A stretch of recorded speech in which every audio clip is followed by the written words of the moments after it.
Guys movie में आप लोग देखेंगे कि एक आदमी कार को चुराने की कोशिश करता है, लेकिन किसी कारण वो उसी कार के अंदर लॉक हो जाता है। लास्ट में इसका रीजन आपको बिल्कुल चौंका देगा। सो मूवी के स्टार्टिंग में हम एक हाई सिक्योरिटी वाले एरिया को देखते हैं। अब इसी दौरान यहाँ से एक सीरो नाम का आदमी गुजर रहा होता है। तभी वो आसपास किसी को न देखकर इस मौके का फायदा उठाते हुए वो पास में खड़ी एक गाड़ी 4x4 के गेट को आसानी से खोलकर उसके अंदर चला जाता है। सीरो एक्चुअली एक चोर है और वो इस कार में भी चोरी करने के लिए ही आया है। वो इस कार को तो नहीं चुराता है, मगर इस कार के साउंड सिस्टम और डैशबोर्ड में रखी हुई चीजों को ले लेता है। अब यहाँ पर वो मस्ती करते हुए साथ में पीछे वाली सीट पर टॉयलेट भी कर देता है। अब सारा काम खत्म हो जाने के बाद में जब वो इस कार से निकलने के लिए डोर खोलने की कोशिश करता है तो डोर नहीं खुलता है। वो दूसरे डोर को खोलने का ट्राई करता है, मगर सारे डोर ही लॉक्ड होते हैं। सीरो अब ट्रिगर हो जाता है, जिसके बाद में वो इस कार के शीशों को तोड़ने की कोशिश करने लगता है, मगर उसके शीशों पर पैर से इतना तेजी से मारने के बावजूद भी शीशे नहीं टूटते हैं। और टूटे भी कैसे, ये सारे ग्लास फुली बुलेट प्रूफ होते हैं। अब इसके बाद में सीरो डोर के प्लास्टिक वाले पार्ट को तोड़ के उसके अंदर हाथ डाल के खोलने का ट्राई करता है, मगर इसी चक्कर में उसके हाथ में चोट लग जाती है। अब जब उसके पास में कोई चारा नहीं बचता है तो वो अपने बैग से गन निकालता है और आगे की विंड शील्ड पर चलाता है। लेकिन जैसा कि मैंने बताया कि सारे शीशे बुलेट प्रूफ हैं, इसीलिए गोली चलाने के बाद में बुलेट रिफ्लेक्ट होकर उसी के ही पैर में लग जाती है,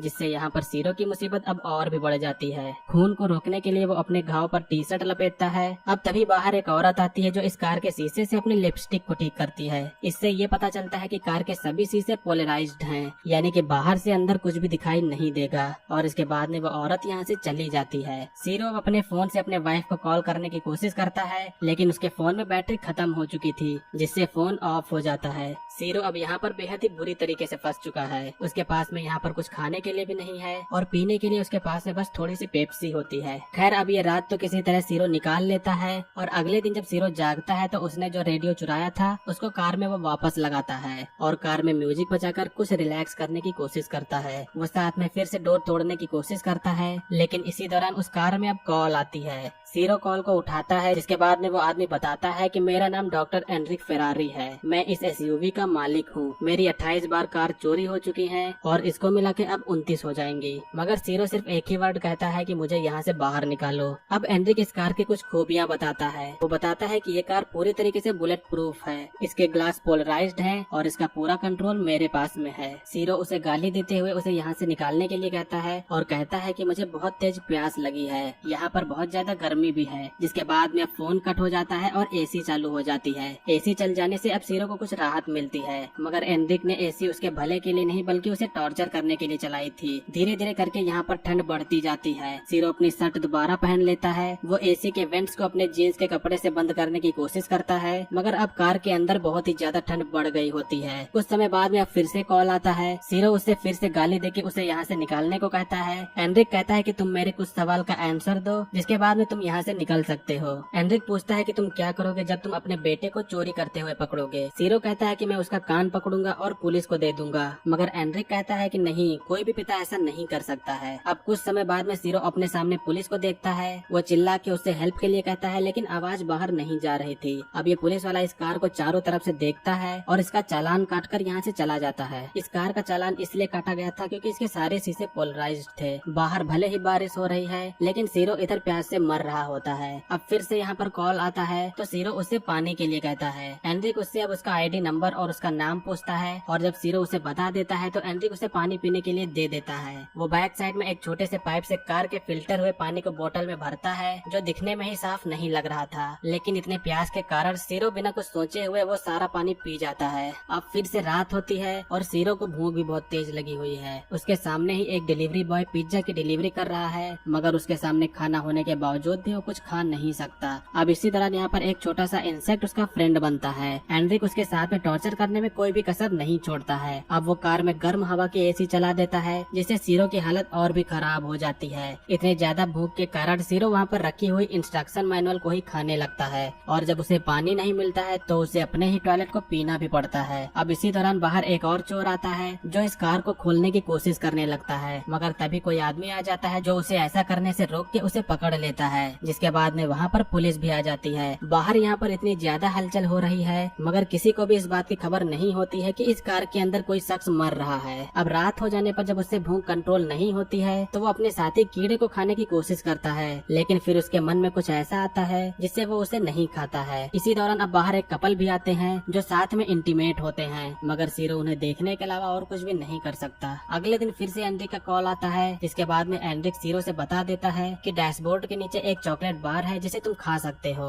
सीरो के चॉकलेट खाने के बाद में अब वो कुछ अच्छा महसूस करता है। सीरो अपने मोबाइल के बैटरी को निकालकर बाहर धूप में रख देता है और बाहर सभी लोगों के रूटीन को देखने लगता है। काफी बार कोशिश करने के बाद में सीरो आखिरकार दरवाजे में छोटा सा छेद कर देता है, मगर ये छेद इतना छोटा होता है जिससे कोई आवाज भी बाहर नहीं जा सकती। अब तभी फिर से एंड्रिक का कॉल आता है। वो बताता है कि मेरे पास एरिना और लियोनल की न्यूज है। इन दोनों के नाम सुनकर सीरो हैरान होता है, क्योंकि ये दोनों उसके बीवी और बच्चे थे। सीरो उससे पूछता है कि तुम उसके बारे में कैसे जानते हो, जिसके बाद में एंड्रिक बताता है कि मैंने तुम्हारी फैमिली से बताया है कि तुमने लॉटरी में $1,00,000 जीते, जिसे वो तुम्हें देने के बाद में यहाँ से चला गया। इसे सुनकर सीरो को बहुत ही गुस्सा आती है। अब जब फोन कट हो जाता है तो सीरो ने जो बाहर बैटरी निकाल कर रखी थी उसको फोन में डालता है। फोन में बैटरी डालने पर फोन खुल जाता है और वो जल्दी से इसके बाद में अपनी वाइफ एरिना के पास में कॉल करता है, मगर उसकी वाइफ कॉल पिक नहीं करती है, जिससे सीरो को वॉइस मेल छोड़ना पड़ता है और इसके बाद में बैटरी भी डेड हो जाती है। अब अगले सीन में हम देखते हैं कि सीरो खाली बैठकर बार बार कार के स्टार्ट बटन पर क्लिक कर रहा है, लेकिन कुछ समय बाद में कार स्टार्ट हो जाती है। कार का गियर रिवर्स में अटका हुआ था, जिसके बाद वो तेजी से कार को पीछे की ओर ले जाता है, जिससे अब यहाँ पर कार का एक्सीडेंट हो जाता है और वो कार से बाहर निकलता है। वो सीधा कार से बाहर निकलकर पास के पेट्रोल पंप पर वहाँ के कैफे में जाता है। वो यहाँ पर से पानी की बोतल उठाकर और खाने के लिए बर्गर लेकर टेबल पर जाकर खाने लगता है, लेकिन तभी वहाँ का सिक्योरिटी गार्ड आके कहता है कि इसके लिए तुम्हें पे करना होगा, मगर सीरो उसे गोली से मार देता है। लेकिन अब हमें यहाँ पर ये पता चलता है कि सीरो एक सपना देख रहा था। सीरो इस सब से अब पूरी तरीके से ऊब चुका है, इसीलिए वो इससे छुटकारा पाने के लिए सुसाइड का रास्ता चुनता है। वो गन को अपनी ओर करके ट्रिगर दबा देता है, लेकिन किस्मत से उस स्लॉट में बुलेट नहीं थी, जिसके बाद में वो गन को फेंक देता है। अब जब फिर से एंड्रिक का कॉल आता है तो एंड्रिक उसके सामने आता है, लेकिन सीरो एंड्रिक को उसके सामने देखने पर वो कोई भी रिएक्शन नहीं करता है, क्योंकि किसी भी रिएक्शन के लिए अब उसमें ताकत नहीं बची थी।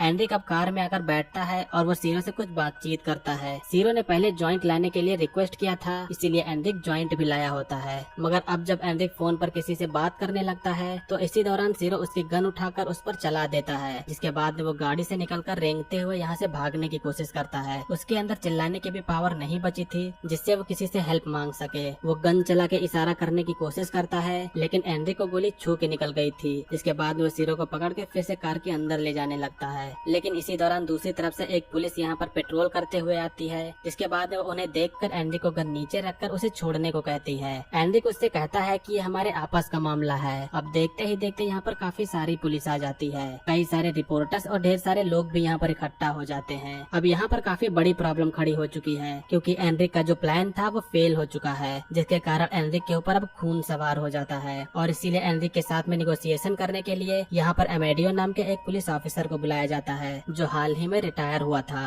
अब अमेडियो और एंड्रिक के बीच में काफी सारी बातें होती हैं। यहाँ पर जितने भी लोग होते हैं कुछ एंड्रिक के खिलाफ होते हैं और कुछ लोग एंड्रिक के साथ में होते हैं, क्योंकि ज्यादातर लोग जानते थे कि उन्हें भी कई सारी चोरियों का सामना करना पड़ा है। मगर दूसरी तरफ भले ही एंड्रिक की 28 कार्स चोरी हो जाने के बाद में उसने ये कदम उठाया है, लेकिन वो जो इस समय कर रहा है वो इससे भी बढ़कर है, जो कि उसे एक कातिल बना सकता है। यही कुछ इमोशन भरी बातें अमेडियो एंड्रिक के सामने रखता है, जिसके बाद में एंड्रिक का मन बदल जाता है और वो सीरो को जानने देता है। मगर अब एंड्रिक उस कार के अंदर बैठकर अपने आप को लॉक कर लेता है। इसके बाद वो अपने फोन से एक टाइमर चलाता है और यहाँ पर कुछ समय बाद वो कार ब्लास्ट हो जाती है। इधर सीरो तो बच जाता है, मगर जिसकी 28 बार कार चोरी हुई, जिसका कोई भी कसूर नहीं था, बस एक चोर को सबक सिखाने के लिए उसकी प्लानिंग फेल हो जाने के बाद में जब सभी लोगों ने उसका ये रूप देखा तो इस चोर से ज्यादा खतरनाक वो एंड्रिक को ही समझने लगे, जिसके बाद में उसे सुसाइड करना पड़ा। इधर सीरो का क्या, उसने भले ही कई गलत काम किए हो, मगर कोई भी एविडेंसेस न मिलने के बाद में उसे अगले ही दिन रिलीज कर दिया जाता है और इसी के साथ में इस ट्विस्ट से भरी थ्रिलिंग मूवी का एंड होता है। सो गाइस, आप लोग जरूर कमेंट करके बताइएगा कि आप लोग को इस मूवी का एक्सप्लेनेशन कैसा लगा, और हाँ, लाइक तो जरूर ही करिएगा।